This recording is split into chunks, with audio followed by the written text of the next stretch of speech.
Okay, great. All right. Well, hi, everybody, and welcome to our January 18th, 2022 meeting. So I'll ask for a motion to start the meeting.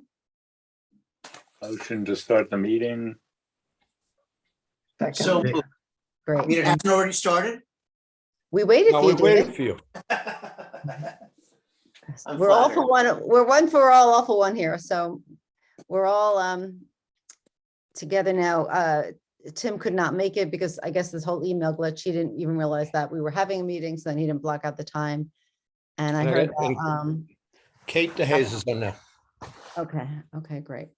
So, okay, we're getting a late start here, but let's just move forward, okay? Tom, did you say that George Latimer was joining us tonight? He told Sally that, but I don't see him around, so. Okay. All right, well, why don't we just sort of move along, and then if he comes on, we could switch to whatever. Maybe, he wants to talk maybe about. he needs to be sent the link because that link Yes, that's Sally on the sent it to me. website doesn't work. Okay. But he might think it's 7:30. All right, I'll send him a link. Well, in Right the now. meantime, why don't we just take care of sort of the admin stuff? Hope everyone had the opportunity to read Renee's December 2021 meeting minutes, because I'd like to get those approved. So move. I'll second. Second. And with that, so, you know, I really want to give a huge shout out to Renee because she's been an amazing committee secretary for us. Before Renee, we just used to sort of switch it up every month. And what would happen is somebody wouldn't show and it was their turn and it would be like, oh, you know, who's going to do it today? And there was really no consistency to the minutes. And I think it's just been a really great process with Renee. And I just want to thank her. Thank you, Renee, for your great work on that. Okay, Ellen, we actually need to vote. What are we voting on? Minutes. Oh, minutes, I'm sorry, I jumped into the other thing. Yes, okay, David, you always keep me to account. All right, so let's vote to approve the minutes. All in favor? All in favor? In favor. Okay. So Renee, you'll, as usual, get those over to Robert. Yeah. Great, thank you. So I'm asking for somebody to step up and take over for the secretarial role from Renee for 2022. So if people could just think about if that's a role that they want and they can take on, I think that would be really great. I think that Renee served a term and she's done an amazing job, but it's time to switch it up. Okay. So the next thing I wanted to do, and I'm thinking that maybe everybody didn't even get this document, which is a bummer, but I went back and I looked at our 2021 goals that we put in place a year ago. And I sort of side by side put together sort of what we did, just to show sort of, you know, how we spent our year and where we, you know, achieved our goals and where we maybe fell short and what we still want to continue to work on. So I'm going to pull it up and let's see if I'm successful at doing a screen share, because I don't know if I even know how to do that. Maybe somebody could. I can share it. I've got it here. Yeah, I was gonna look for it. Liam, you have it? Can you Yeah, screen I have share? it. I can share it. Thank you. I appreciate it. I just think it'd be easy to have it up and talk about it. Ellen? Yeah? This is Kate. I don't know if you can see me on the screen. I see a picture of you. Hi, Kate. Okay, because I don't seem to be fully in here. Like I can't see anything regarding, I don't have any boxes down here about screen sharing or anything. I'm not sure. I also logged into Zoom with my, video on, so I don't know what's going on. Do you want to join with Hey. a different link? Yeah, Should I- okay, join Hey, as. no, don't try. I think I just got you on. Okay. Okay, now I'm in as a panelist. Okay, All right, great. Well, nice to see you, Kate. good, that's better. So Kate, I actually think this part of the meeting will be really beneficial for you. Yes, thank you. You're our newest member and you could just get a flavor of, what we do, what we did last year, what we want to continue doing. So as I said, last January, we set forth goals and initiatives for the year and we sort of put them in different buckets. And, there's not a ton of detail on this, but basically the first thing we really wanted to focus on, and this was mostly, I think, David, you brought this to the committee, was the Climate Leadership and Community Protection Act, which was the act that was passed in 2019 by New York State. And under that act, as we now know, there are two programs. One is the clean energy, clean energy communities, and then there's the climate smart communities. And I'd say that we all really sort of rolled up our sleeves and did a lot of learning, a lot of reading, a lot of talking to other people. And we really did a deep dive to understand what are these programs, what are the initiatives, how do they work? There's a lot of sort of overlap between the programs. And with that, we set up a subcommittee. And you could see who was in the subcommittee of our committee members. And we did a lot under that subcommittee. So we ran two campaigns last spring. One was the Grid Rewards campaign, which is, as I don't want to go too much in depth, but it's basically, they were community campaigns reaching out to residents to try to inform them of these two programs, Grid Rewards and Community Solar. And they're basically ways that residents can reduce their energy costs and save energy and reduce costs. And then we presented before the Board of Trustees last summer to create a climate smart communities task force. And that is actually a mandatory action to basically get points that lead to grants under that program. So we now have a subcommittee, an official task force, which is outside of the CFT. But anyone is always welcome to take part, to attend meetings, to work on things, whether you're on that committee or not on that committee. We did get $10,000 in grant money, which is really exciting. And we will have to set up another meeting for this and come up with our next actions. But I think that we really, we set out to do a lot of learning and get involved. And I really think we should feel proud of all we did under that initiative. The next item. Ellen, we Yeah. also got you appointed as the coordinator, I think. Yeah, I think we did do that. So yes, thank you, Mhm. David. Yes, you did. We Okay, did do great. that. Okay. Well, actually, the board appointed you as the coordinator. We recommended you to be the coordinator.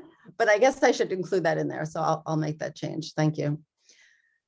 So the next item was, we really wanted to promote EV usage through mostly trying to get more infrastructure into the village. And Dan has really been championing that. I think that, I'm sure, not to speak on your behalf, Dan, but I'm sure you've been fairly frustrated. You were great introducing the village to a company called Blink, which has, I don't know if they're still available, they had really great offers that made it almost like free for villages to do this. But this is one, Tom, I'll just say this, to Tom Murphy, is that we really need the village to act and to take the ball on this one, because it's really something that would be so beneficial for the village to have more EV stations, whether it's by the harbor or in the downtown, because the two we have right now are sort of hidden away. And I think they're kind of slow. And I think it would be nice to have new infrastructure in place. I don't know, Dan, if you want to comment more on that. Yeah, so I talked to them again. The NYSERDA grant money is gone. The Con Ed money was still there. And given what's going on with NYSERDA may have more money coming up. I can call them or call the Hudson Valley person and see if she's aware, or if NYSERDA, if they're going to do more grants. I would imagine they would, but I don't know. But yeah, the NYSERDA money for the actual chargers was used up by other communities. Okay. It would be nice if they do re-up that. Chances are they may, but okay. I'll get more information and then become even more of a pain. All right. Well, thank you. Yep. Well, hopefully something will happen this year on that. In the healthy yards category, pollinated pathways, we focused on lawn maintenance, trying to, talk about going electric. We had our first leaf blower door hanger campaign, letting residents know what the law is, what it has been. And basically, with the help of Liam, designed a really great, I don't know, Kate, if you saw it, but it went on every door. And it was a door hanger that basically on one side talked about what the law is, And on the other was really, the ill effects of these gas powered leaf blowers, how bad they are for our health and our environment. And that was our main, in that category, our main campaign and our main initiative. Under the food waste recycling program, I'd say that, that's been a little bit difficult because of COVID. The DPW is closed for a while. We did wind up passing a resolution to request the DPW to reopen on Saturdays, because that was really becoming an impediment for people to dispose of their food scraps. We also, at the last meeting where I wasn't in attendance, but you all unanimously passed a resolution urging the village to begin food scrap pickup. So with ASAP closing down, this has really become a glaring need, and we're hoping that something will happen on that front. And then I myself worked with 2 volunteers from Larchmont and the town, and we did a compost presentation at the Mamaroneck Library. That was a virtual presentation, and that was well received. Anybody have anything else on that? And then we set goals for community outreach, social media, and we. Oh, you know what? I do have something more on the recycling. Sure. On the food scrap.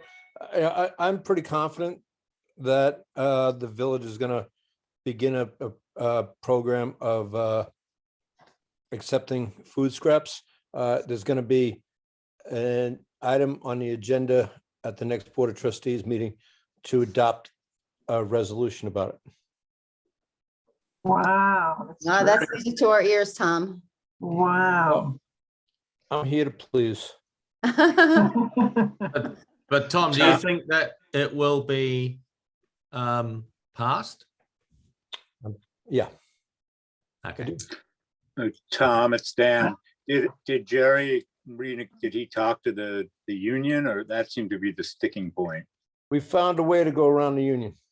Okay, perfect. Oh, wow. Ooh, that's terrific. Don't tell my union. So just to be clear, the resolution is that curbside pickup will be initiated?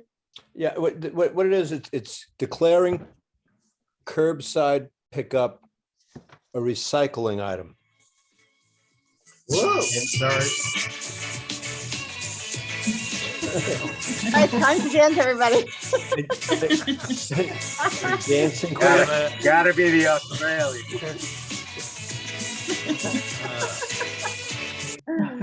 It declares curbside pickup a recycling item.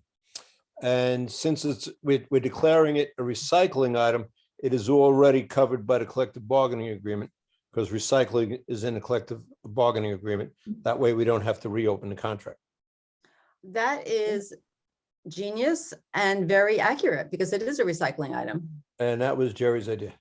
Yes, Wow. fantastic. So is it gonna do we have any idea whether it's gonna be a separate day, or is it gonna be picked up with the Sorry other about that. recycling? You know, off the top of my head, I don't remember. But they'll work, he'll work out the details. I have confidence in that. He probably has already, but I don't remember what he told me. Great. Congratulations. Thank you. That's wonderful. Fantastic. Thank you. How will residents find out about it, Tom? I'm sure it'll be blasted out on the village website. I'll put it out. If you haven't signed up for the village's information outlets, go to the village's website. There's a lot of different areas you could sign up for to get information. You can get the general newsletter that we send out every Friday. You can get the 911 calls that we send out. You can go to, you get mayor's emails. If you go, you can just check off who you want to hear from. Yeah. Okay, great. Well, Tom, you helped us achieve one of our 2022 goals that I haven't even set forth that I was going to. So Well, there you This is go. exciting. done. Thank you. I've earned my salary already. Ellen, I think we should formally adopt it as a 2022 goal, because then we will have Yes. accomplished one of them already. Exactly. Yeah, Without that's a great. doubt. Right. You didn't hear nothing from me, okay? No, it's Tom, I'm wondering, does the village ever send out, flyers or mailings? Because I think the majority of people, I don't know for sure, but a lot of people don't get the village's, emails. So they wouldn't know about this. I'm sure we'll do a 911 call about it, or, Oh, yeah. but we don't really send out flyers anymore, because most of what we found is that people don't read them. They throw them out as they get the recycling. Like, it just wasn't worth the time and effort. Yeah, I'd forgotten you do those phone calls, so that's perfect. Yes. That works perfectly. Yeah. When the time comes and that really, it's approved and it's happening, we can get an army of volunteers out, even knocking on doors. We could also put it out through the school, maybe we could- emails. We could definitely do a full court press on this. Maybe we could do door hangers again too. One side Yes. about leaf blowers, one side about no, seriously, and one side No, about. I think that's a great idea. You Yeah, have to make sure you're well stocked in containers though, because people are going to want to buy them. well, I Yeah. called today because somebody had said we were stocked out and that wasn't true. We do have containers. The price has gone up, but we do have containers. That's good. I don't know how many, but yes. And frankly, people could use their own containers. I mean, you could use whatever to bring over there. I mean, when I was there today, I just put my stuff in just paper bags. I mean, I don't think it really, Right, but if it gets picked up curbside, it needs to be closed. oh, I'm sorry, you're right. If it gets picked up curbside, yeah. I mean, we should actually talk about that because I think Yeah. that the bins that we're using now are actually sort of small. But yeah, we should talk about that. And we could talk to Scarsdale because they're like the experts on that. I'm letting the county executive on. Oh, Oh, good. Promote the. Okay, George is on. Cool. hi, George. Welcome to our meeting. George? You're muted. I'm here, There he is. you guys. Okay. Hi, it's nice to see you. Thank you for joining our meeting. Happy to sit in. We just want to listen and see what priorities are and, where the county can work with the village on some of these environmental priorities. We're happy to do it. Okay, great. Well, Tom just dropped some really great news. I don't know, Tom, if you want to rewind that. There will be a resolution at the next Board of Trustees meeting that will enable the village to pick up curbside food waste. That's terrific. Yeah. That is great. I imagine very strongly it's going to pass. But I just, it'll be good for the whole community. Absolutely. So George, we were just running through, we got started a little late tonight. We were just running through our 2021, the goals that we set and initiatives and comparing that to, what we have accomplished this year. So I'm just going to quickly run through that and then we'll move on to the next agenda item. But Thank on the community outreach social media front, we tabled at our Winters Farmers Market, which was at the Harbor, the Mamaroneck, the Harbor Island Park last winter. Unfortunately, that farmers market is no longer in Mamaroneck, so we're not doing that this winter. But we had a table every weekend.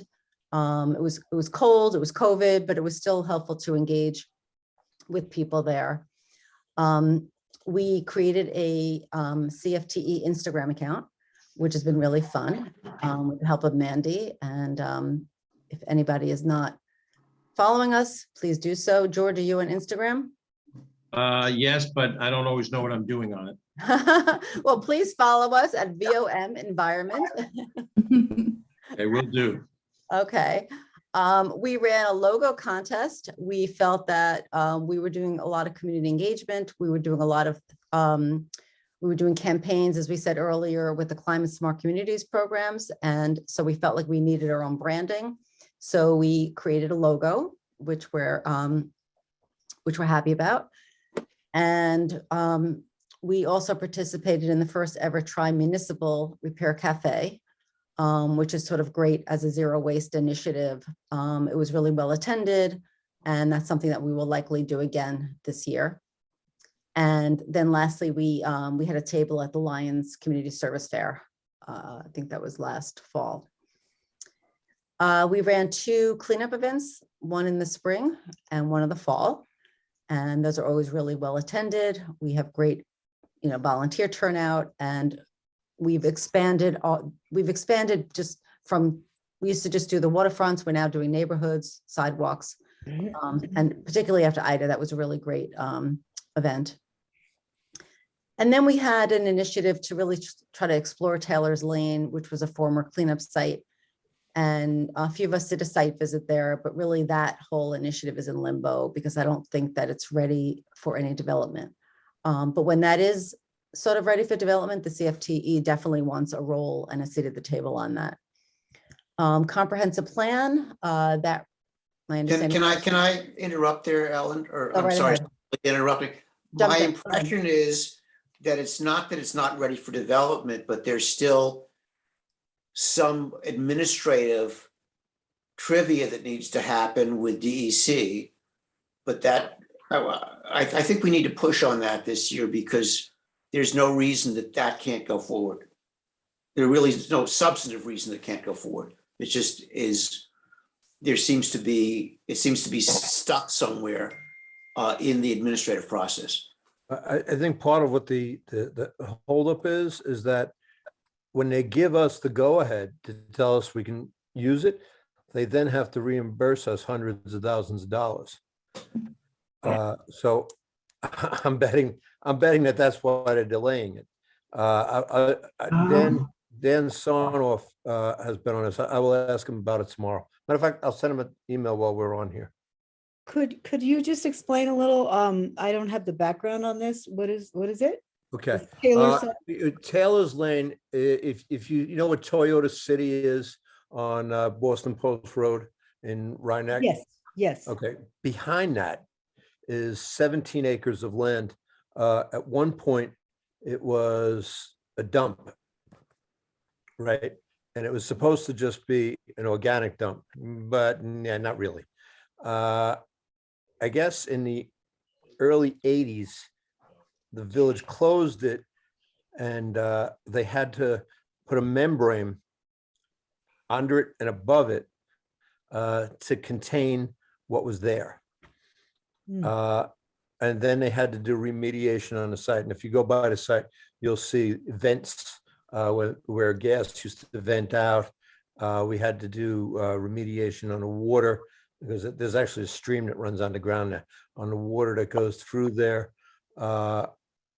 And we did all that. We spent, over the course of the decades, hundreds of thousands of dollars. But the idea was that after we had done the remediation and we were given the go-ahead to reclaim the land, as it were, we would get reimbursed.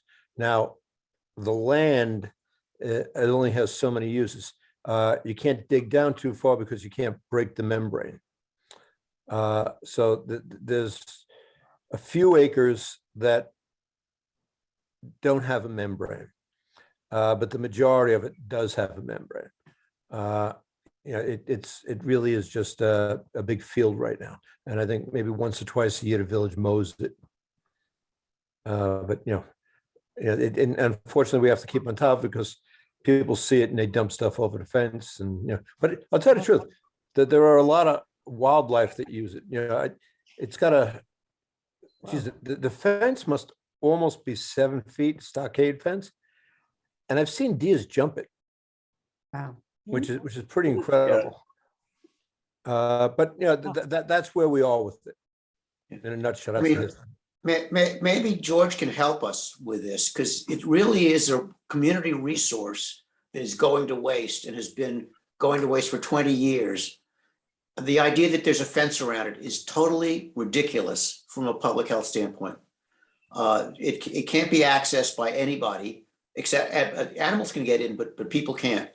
And it's an eyesore, and it could be made into a real community asset.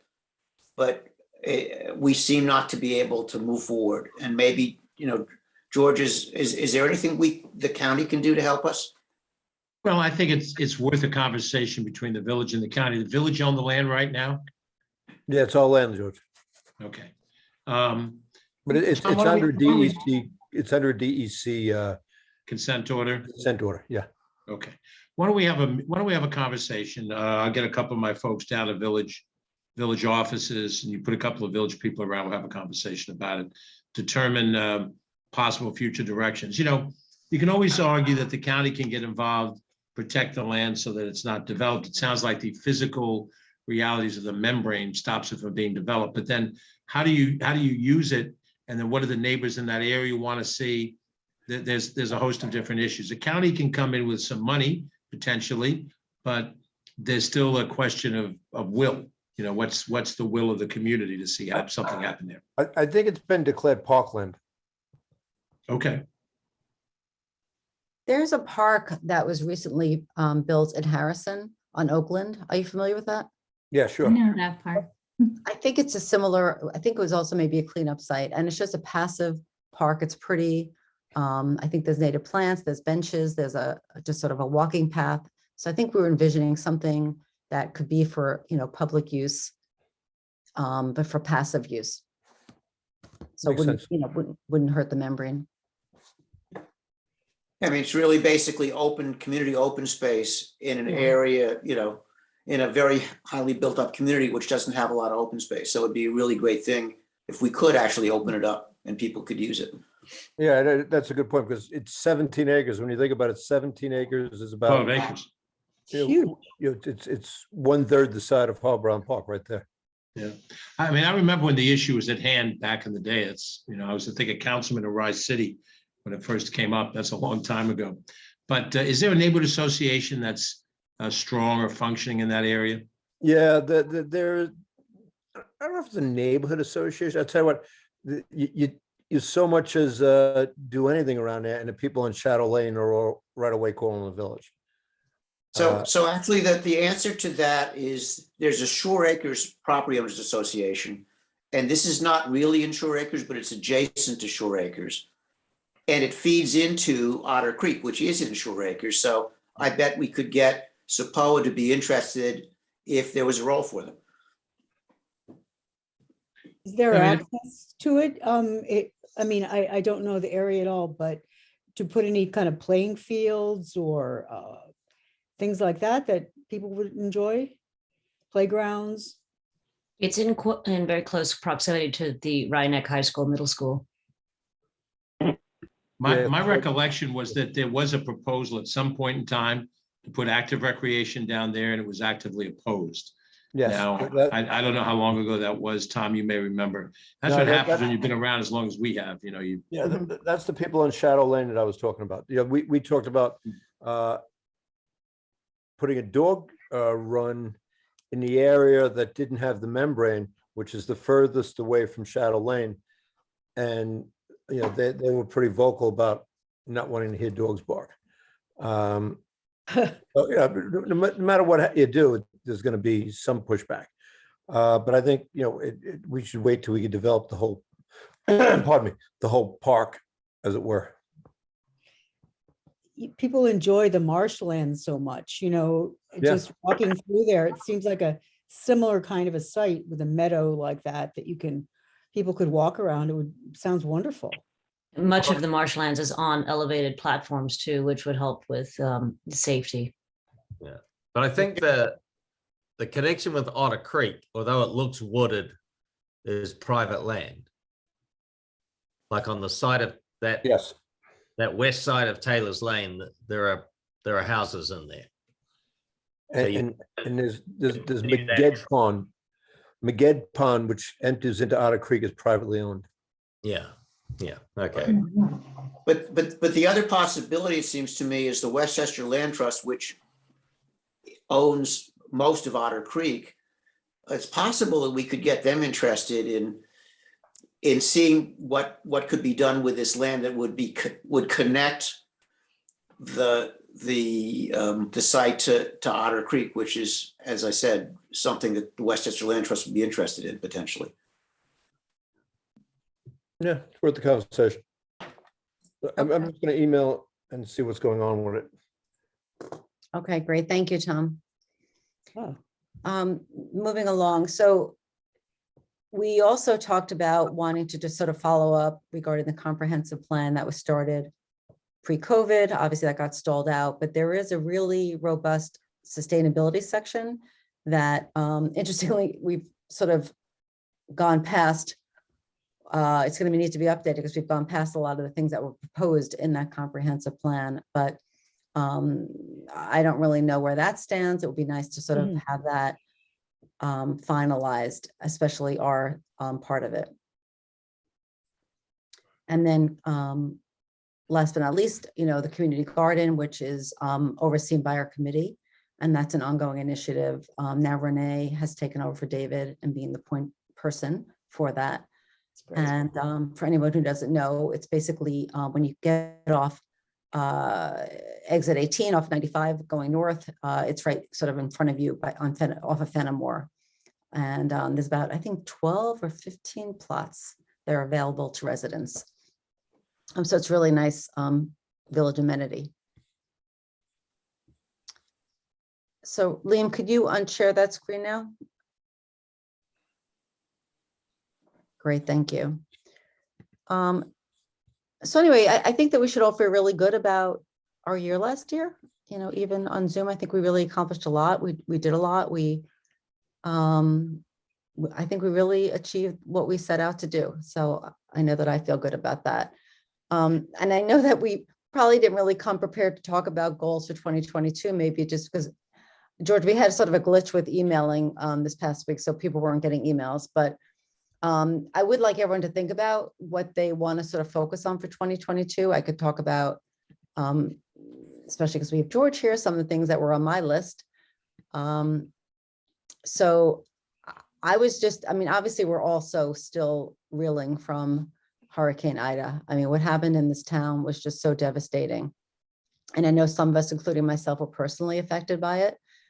So I'd love to just sort of think of ways that our committee could just address the flooding, any measures that we could get behind, to address the flooding in our town, because I think it's really catastrophic when it does happen. I think that Dan has agreed to sort of continue in his quest for EV infrastructure. As we learned, NYSERDA funding has been used up. Maybe they'll re-up their fund. But I think that our town does need more EV infrastructure. I think we all agree with that. The next item I think I want to focus on is electric landscaping.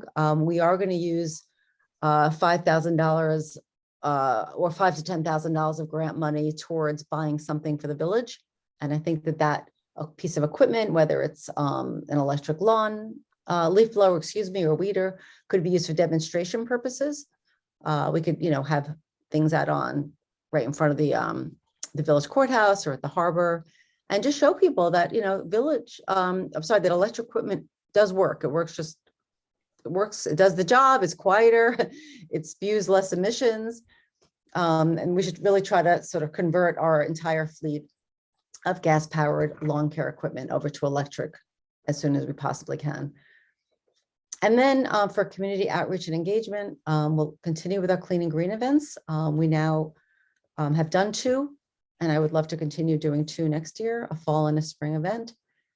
I thought maybe we could do a book club or a film discussion event and a zero waste event, something around the concept of zero waste. I know we did the repair cafe. We can continue doing that, and maybe if it's something else around the notion of zero waste.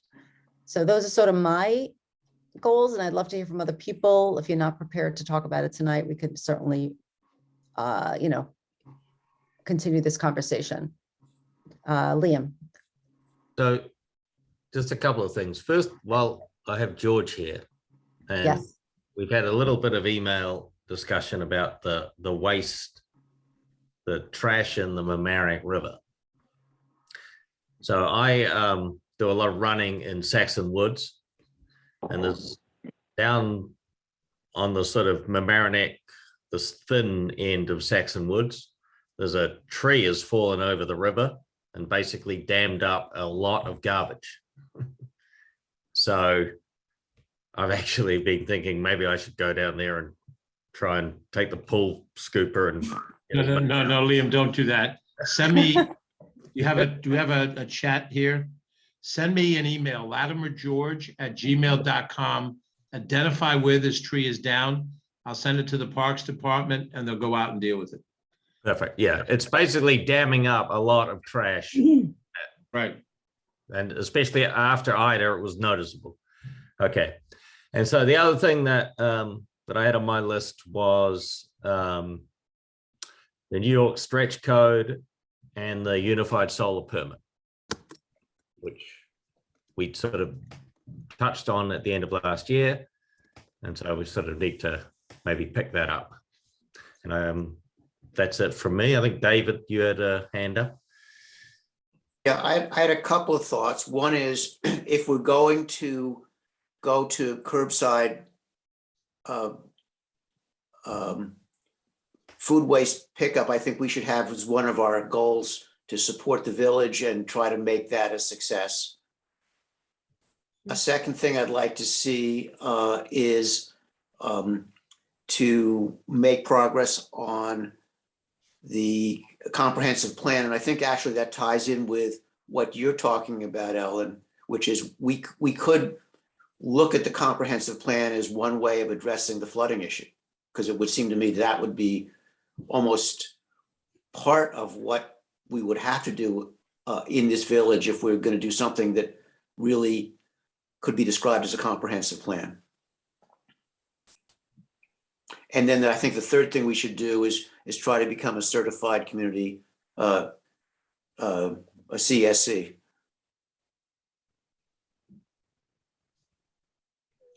Could you explain what you mean by that? CSE, what is that? A climate smart community is, as Ellen was talking about earlier, is a community that has accomplished certain goals that relate to climate, being smart about climate and being sustainable. And you get in addition to getting the recognition, you get grant money for various levels of accomplishment. We are a registered climate smart community, which means we've said we want to do it, but we're not a certified climate smart community, which is the next level.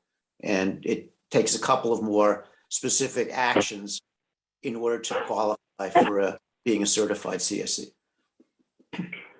A lot of people would say we are certifiable.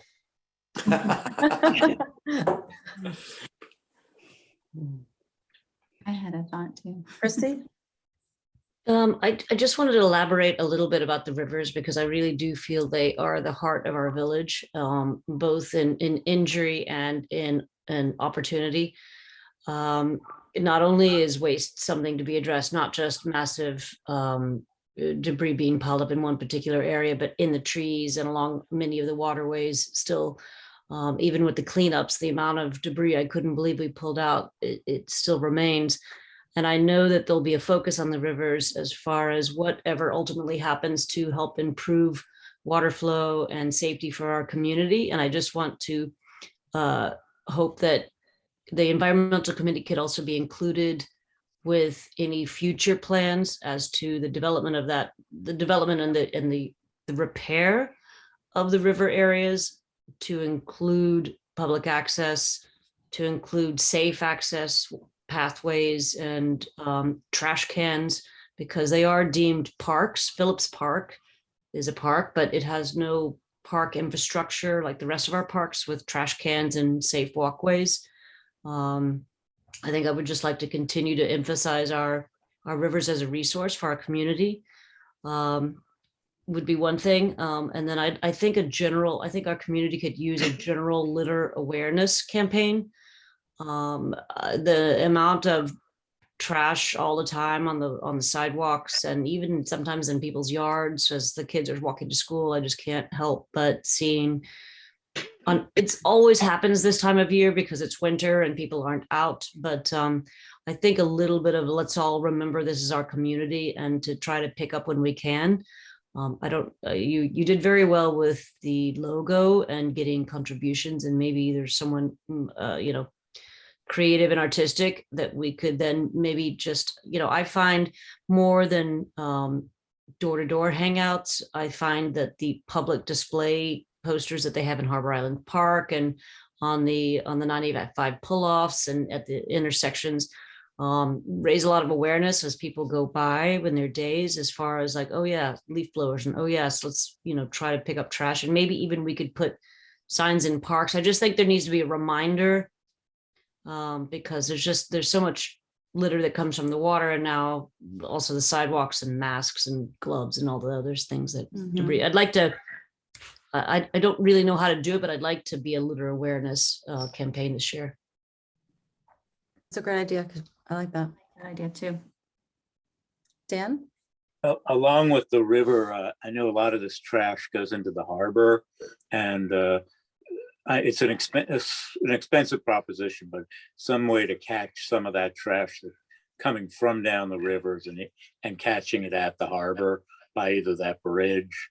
It's been brought up a couple of times. I forget his name, but who was started with the Mr. Trash from the Baltimore Harbor, and then some other ideas. And I think there's somebody at the Marine Education Center who's working Kyle. on something as well with the Coast Guard. But see if we can, push that as well. See if we can help clean the harbor and the waterway in there, because it's really one of the hearts of this community. On a small scale, both of those things, the trash and just the trash in general, like at the harbor, we could kind of cross promote with Kyle from the Marine Center and just put it on our Instagram, or just as a reminder that she does a cleanup every Friday where, she initiates whoever wants to come, she gives them bags and gloves and they go clean up around near the water. She does it every Friday. So we could try to support her because it's already in place. And yeah, that was it. Oh, and I have a thought about the year-end thing too, or the year. Yeah, love to hear it. That's okay. Yeah, so as usual, I'm on the native plant and pollinator train. So I gave it a lot of thought, and I was thinking that maybe we can identify some places in the village that we can have a small area, kind of like a pollinator circle. Because the thing that I'm really good at is getting stuff. And if I get plants and seeds for free, I would like to try to find a place that we can put them. I don't want to just rely on people's homes. I feel like it's better if we show folks in the village that we are trying to do these things, and then maybe they'll follow a little bit more by example, because we have to educate them. But so actually, Ellen, when I was reading that grant thing, I thought about, if I were to try to go for that crazy grant, they really need to know where we would put something. And I guess in general, I need to find out in the village, what area do we have access to that we could put small pollinator circles of native plants that, kind of educate our residents. So I don't know where. I mean, I know Taylor's Lane is a whole story, but that could be later. But for now, in front of the police station or in front of anything, just, small plots that we can get volunteers. I mean, I could rally volunteers and Girl Scouts to come plant, but just a thought. Yeah, Mandy, at our last meeting, and I know you weren't able to attend, but one of the things that we talked about was doing some more stuff with the village on public lands with the pollinator pathways. So I want to have a meeting with the village and with a view to doing exactly that, like identifying specific areas and then working with the Parks Department and figure out how we can do more together, and who supplies what, and et cetera, et cetera. So be happy to do that meeting with you. Me too. I'm there. I'd be happy to, because I know, it sounds silly, but I think last year I mentioned that I saw milkweed growing in Harbor Island Park, but then I don't know, it just nothing ever comes to it to say, well, can we make a 3 foot by 3 foot area and put up a sign? Right. And can we do 40 of these all over the village just to start?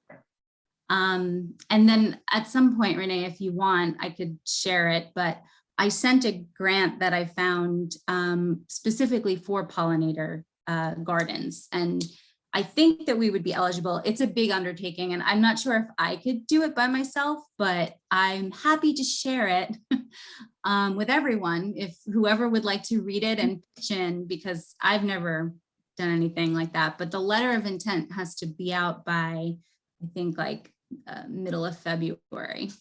So you don't need all the specifics, but you need an idea. And it's all about pollinator gardens.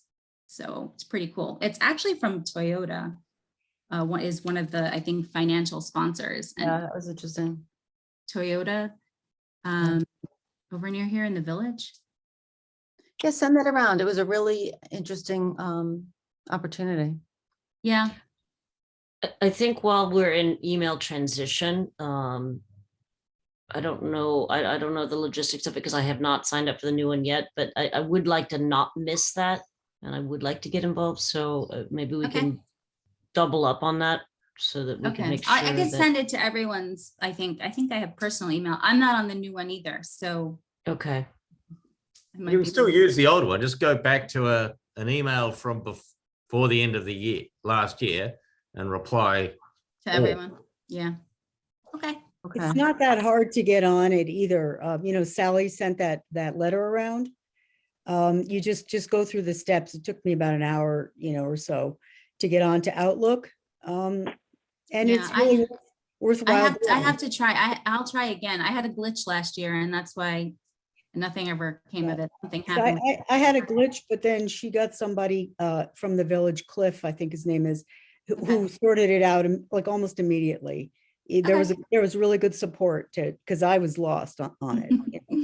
I mean, Mandy, what would be so exciting is if we get to a point where we have enough of these locations in a circle or wherever, Mhm. and then with people's homes that we know people have, you know, they're on the pollinator pathway, like Dina's home, we know, to have like just like a map, you know, that we put on the Yeah. village website, you know, that we have like, you know, dots of where all these locations are. And I think that would be wonderful. Yeah. I think, well, pollinator pathway, I think that they have like a huge map, right? But if we had They one do. like hyper local, that Yeah. would actually, you know, we could easily make one. I think people would be really surprised how many people have it, only because I have the Facebook group. I don't know if anyone's in the Oh, yeah. Facebook group. I'm in it. Yeah, okay, you both are. But I'm actually surprised because I ended giving seeds out all the time, and I've met a lot of people who are in the village out there planting, doing their own thing. And honestly, I think people are always surprised. They're like, I didn't even know there were other people doing it. So, you know, it would Maybe be, it would be good to have little stakes of signs people could put up in their yards. I want car magnets. That's my dream. What do you want? Car magnets. But if people could see them in their Planting for yard, pollinators in Mamaroneck. yeah, people always are could curious.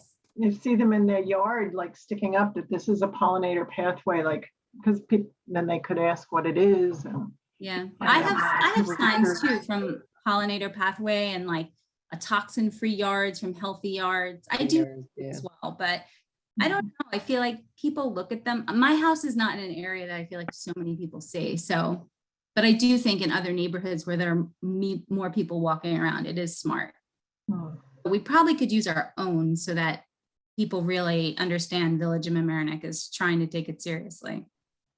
There are so many pocket areas of tiny bits of land that I think could be available to us. I mean, on Boston Post and Melbourne Avenue, which is just on the street from me, there's a triangle, there's a cannon, there's a memorial, there's you know, an original milestone from the post office. There's no reason there can't be a tiny pollinator garden there. So I think I would love to work with the village, with you and Renee, and let's look at the map and just start trying to communicate and see if we can just eke out some spaces that just don't get mowed and take all your seeds and put them there.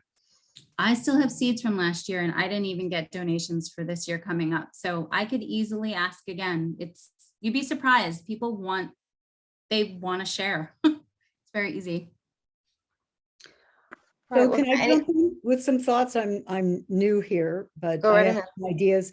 to build on what Christy was saying, you know, I feel that the rivers are this tremendous resource for us.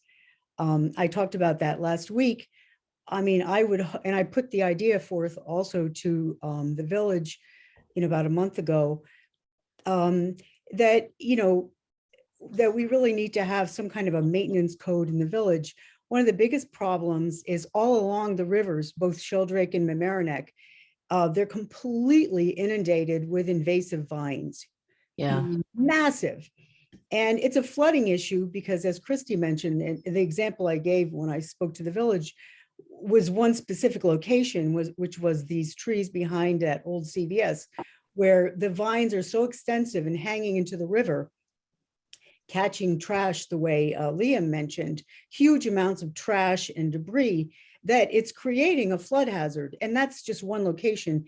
It's all up and down. And even in Columbus Park, the trees and the bushes are full of these invasive vines, which are encroaching into the river, blocking the river's flow, catching garbage, catching debris.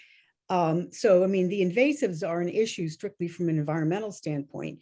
Some of them, they're draping on mature trees that they will eventually kill. But, you know, they don't belong there. And it's a big project. I think it's the sort of thing that if you maintain it, you know, it's not that bad, but it's way, way beyond that. So, I mean, some of these vines are, you know, inches thick. So, I mean, I was thinking of Columbus Park because I know that was renovated, that stream some years ago with, I think, Westchester County money, Mr. Latimer. And, you know, but now those bushes are completely covered with invasive vines. So it's like these things need to be maintained. You know, so that, you know, and when I think of it, it's like the village has, you know, if there's snow, they plow it. If there's, if there's roads, we maintain them. You know, there's policies and there's budget items, but the rivers are completely neglected. Yet it's creating this massive, you know, issue for us environmentally in terms of flooding, but also it's just a terribly wasted resource. They're beautiful. You know, if we can take it one step further and like look at, for example, talking about pollinator pathway. Yesterday, I was down by the intersection of Rockland, where Rockland comes into the village, where Fayette is. So it's kind of it's the western edge of the industrial district. If you know what I mean, the industrial area.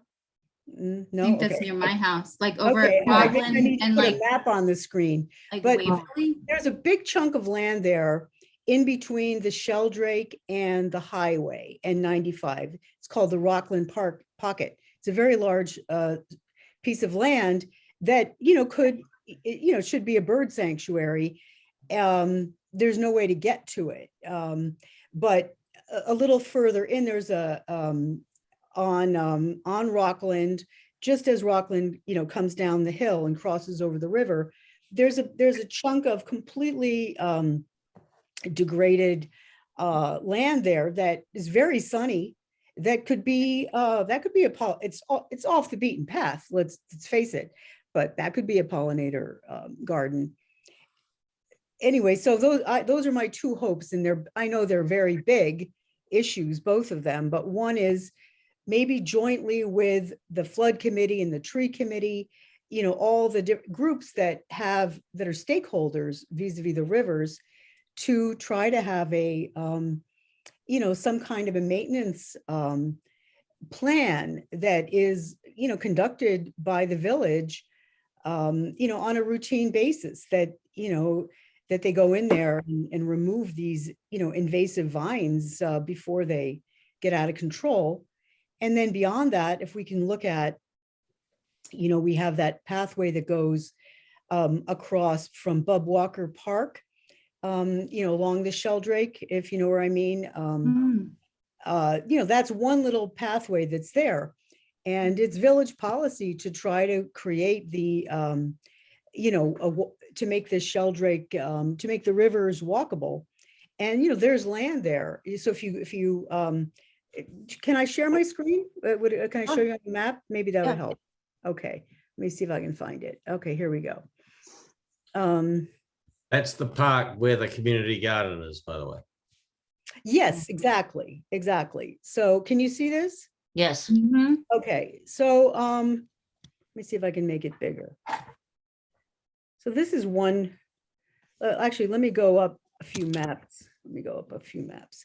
This is, by the way, all from the LWRP, which, you know, I know we want a comprehensive plan and so forth, but this exists. This is already, you know, our government, you know, our policy. Let me see if I can get up here. Come on. Oh, here we go. Okay, so this is, here's a map, just so you kind of get the basic picture of what I'm talking about.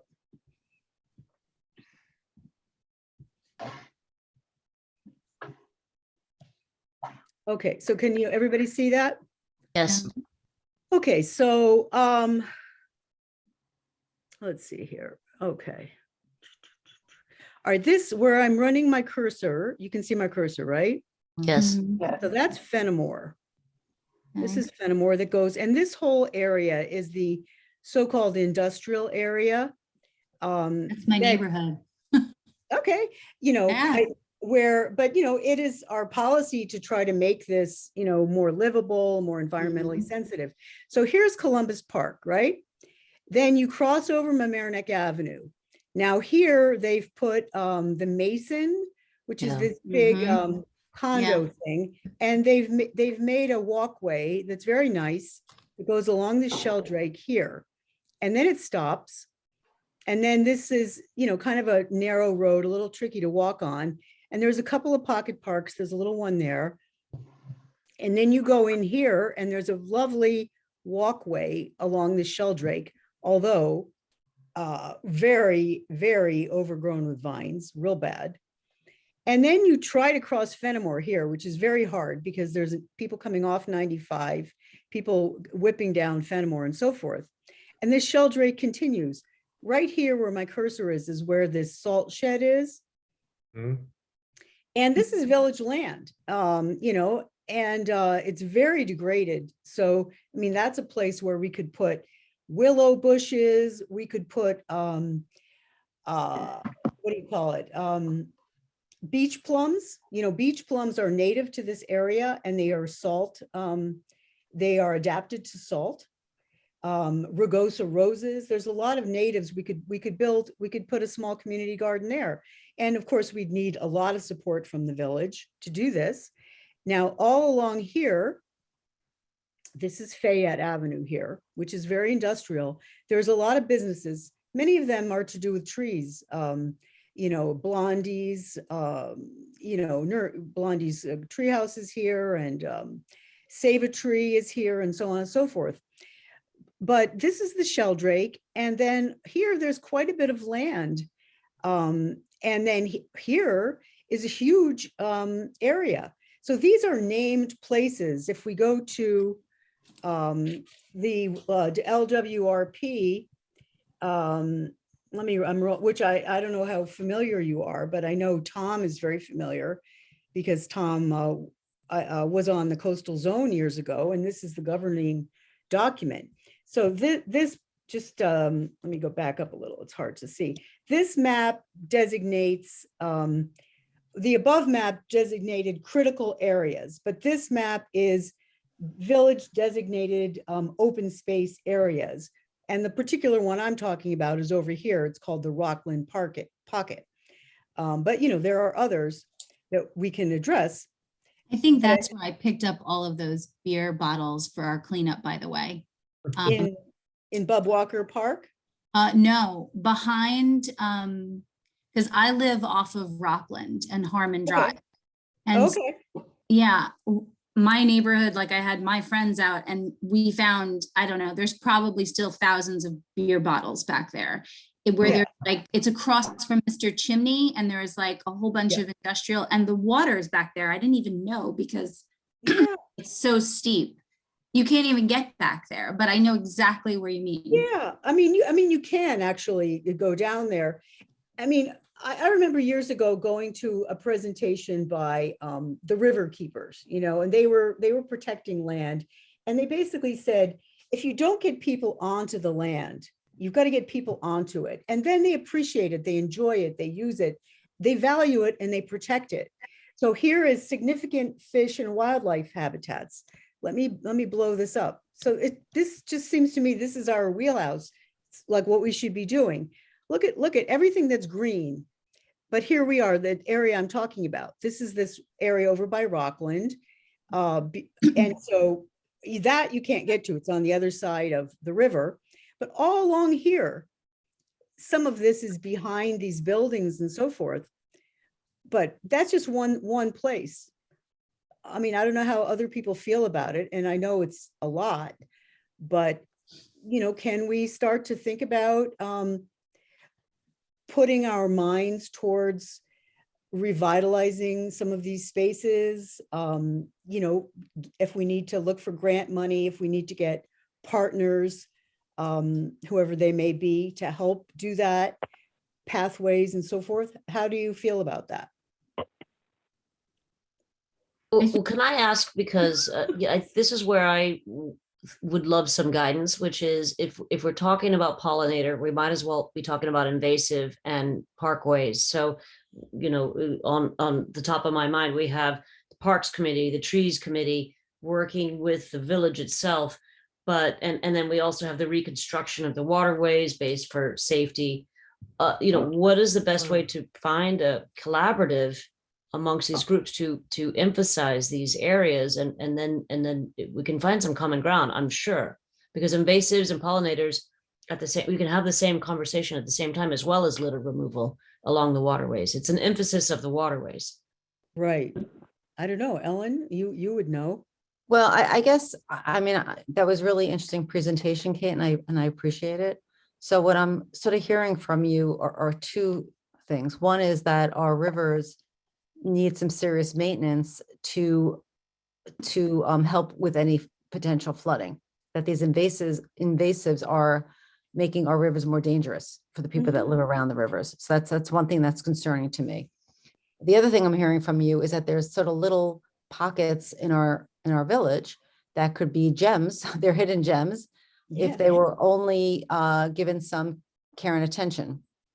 So I think that I see them as sort of two separate things. One is sort of, let's address the the flood issues and try to help mitigate that. I don't know who was responsible, Tom or George, who is responsible for maintaining rivers the way Kate said, the county's responsible for maintaining roads, let's say. I don't know. Let me just interrupt before I go. It's specific to the particular area that we're talking about. Depends on who owns the land.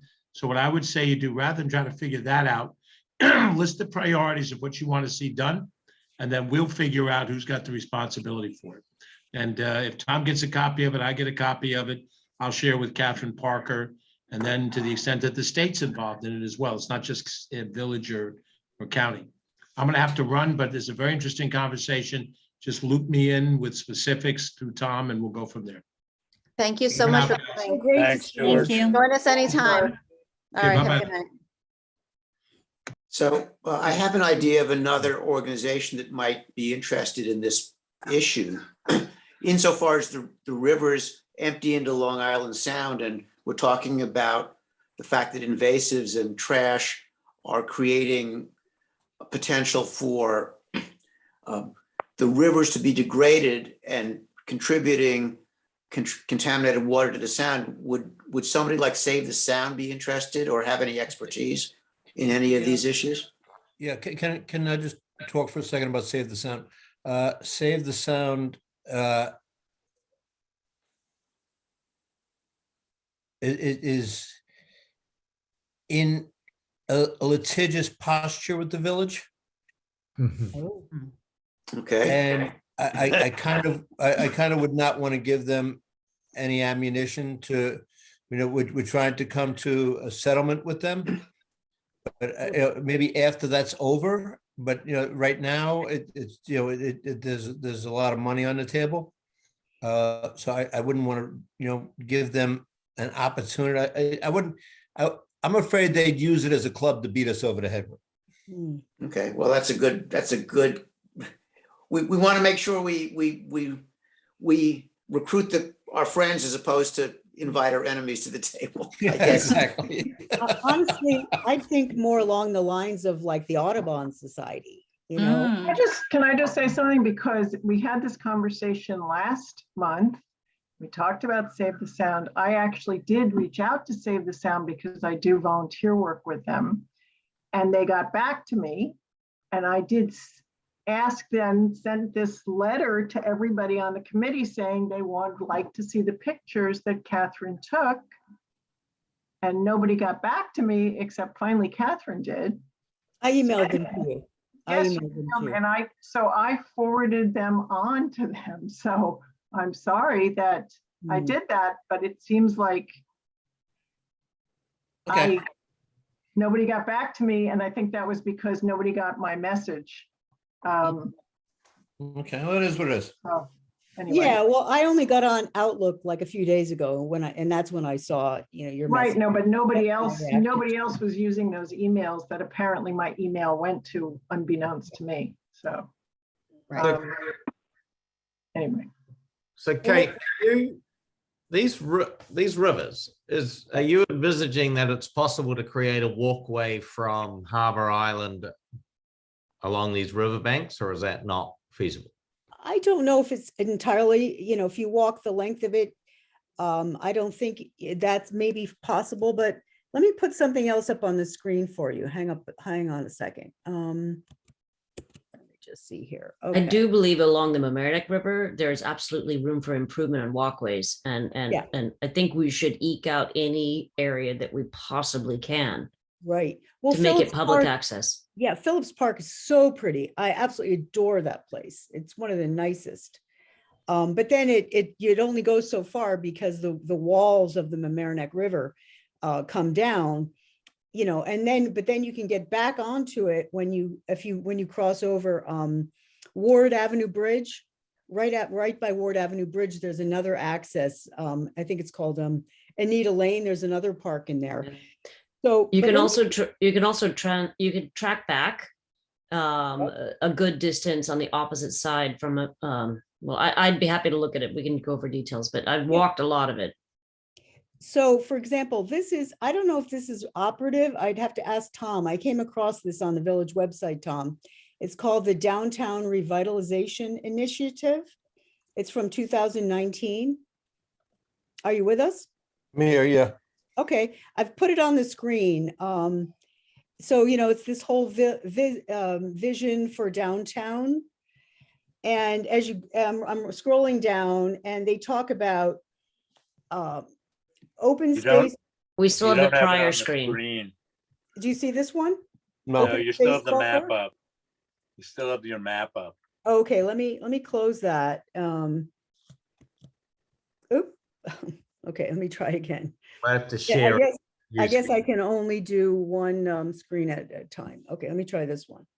Okay, here's another. So this is from the Downtown Revitalization Initiative, which is 2019, was put out by the village.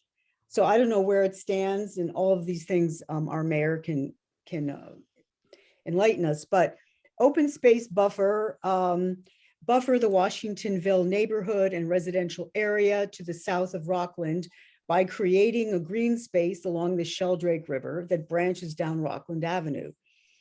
Intended to buffer traffic, lessen noise pollution, provide natural flood control, and to link to a proposed greenway along the Sheldrake River. And so their thoughts on that greenway, let me see if that's in this one, or maybe that's the next. Hang on a second. No, I'm going to close this. I'm not the best at this, but I guess none of us really are. You're doing great. We're getting the message. Okay. So here's the downtown, more of this downtown revitalization. I can send you the whole thing. This isn't that long. It's a 15-page document. But can you see this? Not yet. Okay, so, so this is a proposed Sheldrake River Walk that they're, I don't know where who's put, this was put together, I think, by the Village Planning Department, talking about extending the, But we don't see it yet. oh, you don't see it, okay. Hang on a minute, let me go back to Zoom, back to the meeting, back to share the screen. Okay, here we go. Ah, there you go. I didn't click share. Okay, that'd be nice. Okay, you can see it now. We do. Okay, great. Thank you. Okay, so the you know, this is all in writing. It's village stuff, but I don't know how solid it is or how operational it is. But this proposal was to have a Sheldrake walk that connected that Mason that I showed you where it is, that existing walkway, to go up Plaza and then to connect to Bub Walker Park, Giannizo Park, and to create Mamaronec's very own emerald necklace. You see that? Emerald necklace. So I don't know that you can connect everything, but you can certainly make long stretches of walkway that would be that would give people access to the river. I think for some of the families living down there to be able to, you know, take your kid and walk along and, you know, see some birds and what have you. How great would that be, you know? With the same support that the current parks have, which is trash cans and safe walkways. Yeah, why not? And some benches and also signage, you know, so that people know this is not just some random space that you may or may not be allowed to go, but this is, you know, the so-and-so, well, you know, Tom Murphy Park, you know, whatever. We'll call it. How about that, Tom? You like that idea? Nah, not particularly. Why not? Why not? I'm shooting higher. Come on, it's a good dream to right. have. All right, well, the whole Tom thing, Murphy you know, Municipal Building. anyway, Well, so it seems that phase one of this happened, right? The part with the Mason happened. that little bit happened, but there's way much more that can be done. All these Right. I mean, areas. I'm not familiar with this, but it sounds like these are dates that are sort of coming up. So, Tom, I don't know if there's anybody, you know, anybody that's actually involved with this. But No, it sounds- this was something that was, I think, created when they were talking about doing the maker zone, which is kind of on hold. It was aspirational rather than operational. Mhm. okay. All right, well, that's fine, but so- then we'll go back to the LWRP, which is, you know, So Kate, can I Yeah. make a suggestion? When the weather gets nicer, I think it would be interesting to take a field trip for Oh, those yeah. of us interested. Because I think Absolutely. it would be helpful if we're actually thinking about doing this to see it and to understand what the geography is and what the possibilities are. Yes, I would love to do that with you. You know, I go out walking along in these areas, even in bad weather. So anytime, I'm very happy to do that with everybody. So that, you know, that if that's something the village, you know, that you all are interested in, I, head that up as a project to look into how we can, you know, revitalize these riverine spaces. Kate, thank you so much. I know that I've learned a lot from you tonight. If you could maybe send this around to all of us, Mhm. we could all read it, and let's get a date for us all to do a site visit. And I think to David's point, you know, actually walking this area and seeing it will give us a lot more clarity of what you're referring to. I think we Sure. do need to sort of move along in the agenda, but I Yes, think this was yes. really eye-opening, and I Thank you. appreciate. Sorry for taking so much of your time. No, I appreciate you coming so prepared. So I really Yeah. appreciate that. And also, I would like to get some feedback from Tom while he's here, or maybe he's not here, you know, about the possibility of, you know, of the village taking more of an active role in dealing with some of the vines and so forth. Along the Yeah, way. from time to time, the village takes big items out of the river, and we depend upon kind of the kindness of strangers to do other work. We do maintain the land that goes through the parks. A lot of the land is not village owned. We don't own the rivers. Many times, private property owners own part of the river. New York State's Freeway owns part of the river. So it's not like we have uninhibited access to the whole river. Mhm. But Well, you but know, just to follow up on what George was saying, that if Kate, maybe you could put together a list of specific locations where these vines seem particularly problematic, and then we could send that over. yes, Okay. and then Yes. if it's on our property, we'll clear it. And maybe Great we could idea. let the property owner know. Great. Thank you Or so if it's, or if the county can help out with that. Okay. Yeah, I think that we need to get very specific as to where these trouble zones are. So You if you got it. could help with that, that would be great. Absolutely. Thank you so much. Yeah, thank you. Hmm. Okay, so I know we got started late, but I want to try to wrap this up in a few minutes. So just two quick things. One, just, I hope everyone's aware that a styrofoam ban took effect in the state, which is really great. So no more of those horrible peanut packing things that come in boxes, and no more styrofoam food trays. So if you see a restaurant using them, you need to remind them that there is a ban. Great. There is something, sometimes I like to put things on the agenda just to make people aware, whether it's an event or something going on. So on January 25th, there's a whole mobilization effort going on at locations in Albany, New York City, and Yonkers.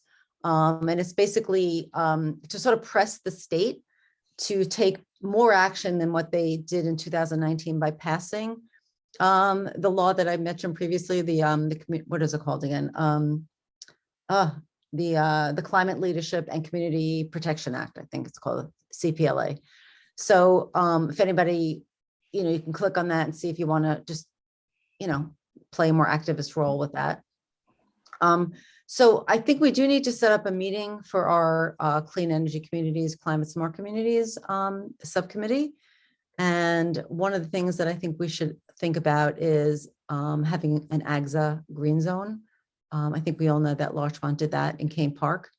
And I believe Rye has a zone now. And I think it'll be really cool to have an area in the village that we could do demonstrations with electric equipment, and people could see that, because I think there's this feeling that the village is a little bit hypocritical when it comes to our leaf blower ban, that, homeowners are expected to not use gas, but yet the village is. And I know that it's expensive to completely, change over the fleet, but if there could be some sort of, a visible area where it could be seen that village is using electric equipment and there's demonstrations and learning that could be done, it could just be a great platform for educating people and landscapers. So I'd really like to get more into that. And then we talked about the food scrap recycling, which we got amazing news tonight from Tom. And that there is also a new food waste law that came into effect, and just click on the link, because I'm actually forgetting all the particulars, but I think it's that food service companies or restaurants or, schools of over a certain size need to now recycle their food. But I forget what the benchmarks are, but that's actually. I think it said 2 tons or something. 2 tons a week, I think. Yeah. Okay, so I mean, that's a big game changer too. It's that, this is actually being put into law, and we're going to be seeing, food scrap recycling at more and more places. So it's not just, people are, that's what I said, like kids that are coming up, they're doing this in schools. It's in the houses of worship. People should do it at home. It's like, it becomes inconsistent when it's not being done wherever you throw away food. But I think somebody should feel uncomfortable just throwing food in the trash wherever they are, because it shouldn't be put in the trash. So it's good to see legislation like that Yeah, it's get great. enacted. So anyway, I don't have anything else. Does anybody else before we wrap this up? Christy last week had mentioned, or last month, about the styrofoam ban And the plastic straw ban also that's going into effect in the county, I believe. And the plastic bags. So, I mean, essentially cumulatively, and I don't remember the details of whose jurisdiction, but styrofoams, plastic straws and plastic bags are now all banned. And my very limited takeaway exposure to restaurants, which is like twice in the past 2 weeks, things have changed. Places that were giving plastic bags don't seem to be doing that now. And I'm getting, we ordered sushi tonight and there was no excessiveness. It was all recyclable. And Oh, really? so, 'Cause you had mentioned something about, an like educational campaign Well, to try to. I feel like litter is a little more of a priority. I love the idea of it, but it gets into businesses, which gets to be complicated. And I think maybe finding offenders and a friendly reminder as a customer might be the first step. And then if we find that there's repeat offenders or areas that it's, because I have seen in my two tiny experiences, notable improvement. If we get repeat offenders, then maybe we could come up with a summary sheet of, by the way, do you know what the laws are? But I've seen change recently. So I mean, I didn't even know about this until I saw it today. So that's, other than we had mentioned it here, but I haven't seen it anywhere on any websites or articles anywhere. I thought plastic bags were illegal now in New York State. Isn't that a state law? Or that you But have to not for restaurants. It's for grocery stores and things like that, but not for, stores, but not restaurants. But But now I guess it is for restaurants I too. do think it's helpful as, in our own daily lives, when we go to a restaurant or wherever, just to sort of make our request. When I go to certain stores, I'll always say, no, when I go to Cherry Lawn, for some reason, they love plastic in that store and they know me there. Like, no, this is the lady that either brings her own bags or if she didn't bring her bags, that we give her paper. Like, you just have to sort of reinforce it enough that maybe they'll think about it for their other customers. I think it's a slow process, but we're getting there. I'm seeing that too. I'm seeing a lot more paper straws. Yeah, oh, absolutely. Yeah. And more, environmentally friendly packaging. I mean, I think it's very important, and I don't want to be distracted from it, but I don't know if an educational campaign of businesses right now is our best focus. I think, I was thinking for people, just that people don't know about this. Yeah, I agree. And I think that, it's a hard time with COVID because a lot of businesses, especially small ones, they're suffering. All their costs are going up. So I wouldn't want to be on them about stuff like that. But Debbie, to your point, I think that we could certainly try to publicize through our own social media, through our Instagram, that these laws are in effect now, and people should be aware of that. And if they're in a business that's not complying, that maybe they could just remind the business owner, like, hey, you're not supposed to be using styrofoam. A quick question, because you just made me think, aside from the Instagram, do we have access to the emails from the 2 clean and green events? Because we could send a newsletter for free. I mean, does it have to go through the village? Can we write one? Because those people signed up that cared about trash in our area. and I could forward it also to the town of Rye, because that's was simultaneous in the last cleanup. Yeah, I mean, Mandy, I'd rather leave that kind of communication to Robert and Janito, who's the, rather than taking a subset of people that volunteered. I mean, we probably can get those emails. I mean, I sent everybody community service letters, but I think he has a bigger platform to send out that kind of communication. Okay. So I would just leave it. And he'll send out pretty much anything you want. I mean, he's very adaptive. He's very supportive. I mean, Tommy may not know this, but he used to be on this committee, so he's very supportive of what we're doing. Yes, I did. Yeah. He's a good guy. Well, Yeah. if the village wanted to send out a reminder of the law when it comes to plastic straws and plastic bags and styrofoam. Send an email tomorrow, Ellen, to me and Robert and Janito about that very topic, and he'll put it in. I guarantee you. Okay. I will do that. And would it help, Tom, I don't know if this would help or hinder, in to try to encourage support for the next vote for curbside pickup. I don't want to do the You know wrong what? thing. Yeah, I don't know who the heck's been behind it, but they've been very effective. We've gotten dozens of emails.